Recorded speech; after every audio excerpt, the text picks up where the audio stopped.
कहते हैं बैरिस्टर साहब कि जो अल्टीमेट फैसला है वो इमरान खान साहब ने करना है, चूंकि उनसे मुलाकात नहीं हो पा रही है, इस वजह से पीटीआई के अंदर वो हमें ये सब कुछ दिखाई देता है। आपको लगता है कि जब से मुलाकात नहीं हुई है हालात भी काफ़ी बदले हैं, बहुत सी चीज़ें बहुत ज़्यादा बदल चुकी हैं, तो इमरान खान साहब की जो हिकमत अमली है उसके अंदर भी कुछ शिफ्ट आया होगा?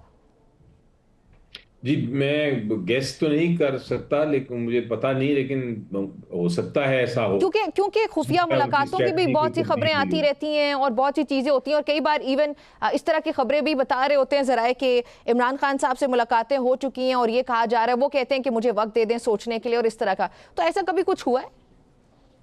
जी देखें, ये सारी इंफॉर्मेशन ही है हम्म। जो गर्दिश कर रही है मुख्तलिफ जगहों पे, लेकिन ये खबरों पे कोई मैं अभी तक तस्दीक नहीं कर सका।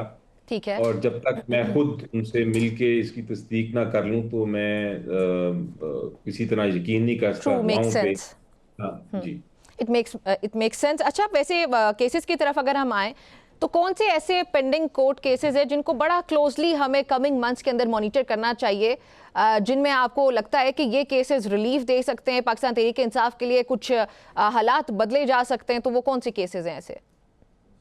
ये देखें जो अब एक बात छोटी सी लगती है लेकिन बड़ी अहम बात है।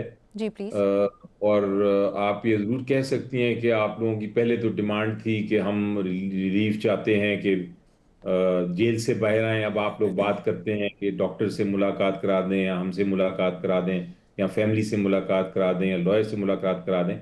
तो बात तो आप कहेंगे जी वो इतना वो कहाँ, पहले आप इतनी बड़ी बड़ी बातें करते थे, अब इतनी छोटी सी डिमांड्स हैं। लेकिन ये डिमांड है बहुत ज़रूरी हम्म। आजकल की सिचुएशन में। तो इसलिए मैं समझता हूँ कि जो सुप्रीम कोर्ट में मैंने आपको केस का जिक्र किया, जहां हमने रिक्वेस्ट की है कि हमें मीटिंग कराई जाए, लॉयर्स की भी, फैमिली की भी, सियासतदानों की भी, तो वो एक बड़ा अहम केस होगा। और दूसरा केस ऑब्वियसली जो सबसे अहम, उतना ही अहम है, वो उनकी जो कन्विक्शंस हुई हैं, उनको जो सज़ा हुई है अल कादिर केस में, तोशाखाना केस में, जिनको जेल ट्रायल के जरिए सजा की गई है, उनकी अपीलों की समाअत। तो मैं हम्म। समझता हूँ कि ये तोशाखाना केस, अल कादिर केस और ये सुप्रीम कोर्ट वाला केस है, ये इस वक्त सबसे अहमियत वाले केसेस हैं।